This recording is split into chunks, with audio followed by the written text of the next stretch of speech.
Hi guys, welcome back sa aking YouTube channel. So ayun guys, handang-handa na ang Iloilo para ipanalo ang ating mga senador na Senador Kiko Pangilinan at Senador Bam Aquino. So ngayong hapon na nga gaganapin ang Volunteers Campaign Kick-Off sa Iloilo Sports Complex. At syempre makakasama nila ang ating dating Vice President Attorney Leni Robredo na alam naman po natin na niyakap, minahal ng mga Ilonggos at naipanalo sa Iloilo ang ating dating Vice President Leni Robredo sa pagka-presidente noong 2022 election.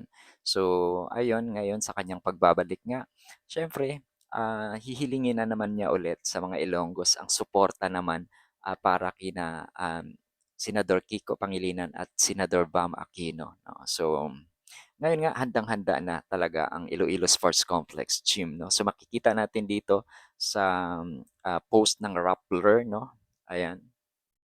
Ayan. John Rappler, reporter for the Visayas, and we're here right now at the Iloilo City Sports Complex Gymnasium here in La Paz, Iloilo City, the city of love, where Kiko Bam, senatorial aspirants Kiko Pangilinan and Bam Aquino are going to be greeting audiences, their supporters, at the volunteer kickoff rally that's going to happen here. As you can see behind us, nag-prepare pa sila. Many of the chairs are being set up, the sound system, and we're going to be expecting supporters and volunteers to arrive at the Iloilo City Sports Complex Gymnasium at around 2 p.m. So mag-open na ito by 2 p.m. and volunteers will be coming as well. Actually, we're already seeing some volunteers, some supporters coming here as well. Mostly mga students, mga families, at yung ibang organizing committees nagsabi din sa amin na they will be seeing, expecting more families that were part of the 2022 campaigns during the Lenny Kiko campaigns for the 2022 national elections. Now, speaking of that, because we mentioned na tayo kay Lenny, for this specific kickoff rally, we will also be seeing the arrival of the former Vice President, now mayoral aspirant, Leni Robredo, participating in the kickoff rally as well. And of course, pupunta din dito ang former Senate President na si Franklin Drilon, who is born and raised in Iloilo City, and Senator Risa Ontiveros, whose family also has roots in Panay. So now we're going to be waiting for that because magkakaroon din ng isang 2 p.m. press conference mamaya with Kiko Pangilinan and Bam Aquino. They'll be addressing certain questions about their bloc, especially their sleeve.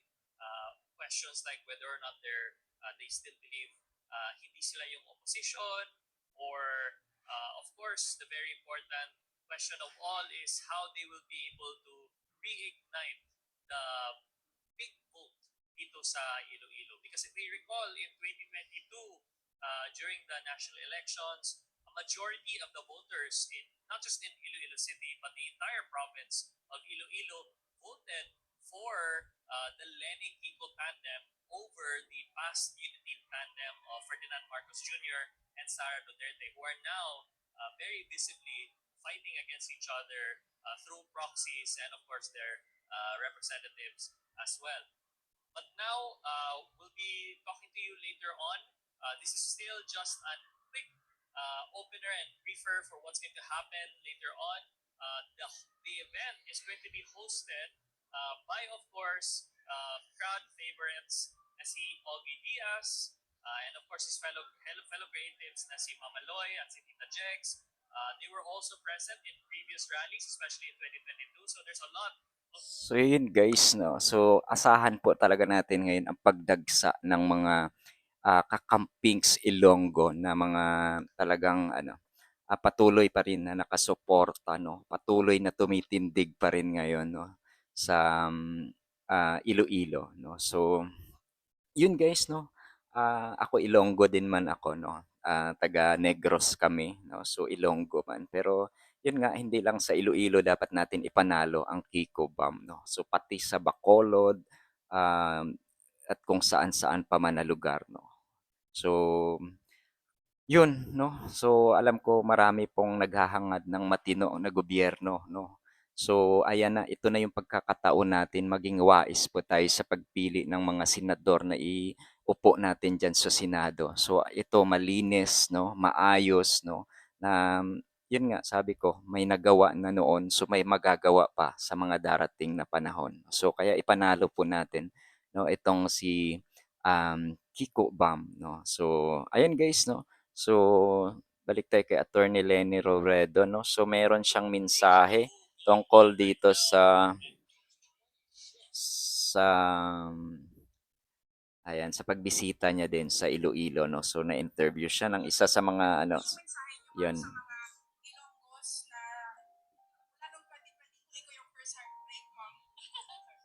Ano naman ito? Ayun sa akin, hindi pa naman tapos yung laban. Yung laban para sa bansa natin, continuing naman. Yung election ng 2022, isa lang yun sa mga hurdles na kailangan natin pagdaanan. Pero hindi gusto sabihin na hindi tayo nag-focus sa 2022. Papahinga na tayo. Kasi yung mga problema presenting us as a nation, nandyan pa din. So, dapat kung ano yung sigasig ng 2022, wala na tayo. So, yun guys 'no. So, asahan natin 'no, na sana nga 'no, pagdating ng 2028 'no, so, mag-decide pa rin si Attorney Lenny 'no. Isa pa rin siya sa ating, panlaban 'no, sa darating na 2028. So, ituloy ang laban 'no. So, grabe 'no. So, kakaiba itong, isang, Leni Robredo 'no, na ating minahal na 'no. So, yun guys 'no, abangan po natin ang magiging kaganapan mamayang hapon 'no. So, ayun. So, Kiko Bam, ipanalo natin sa buong Pilipinas. Yun lang guys. Thank you so much for watching. Tsaka, yun, syempre sa Iloilo City Government no, sobrang no, salamat doon no.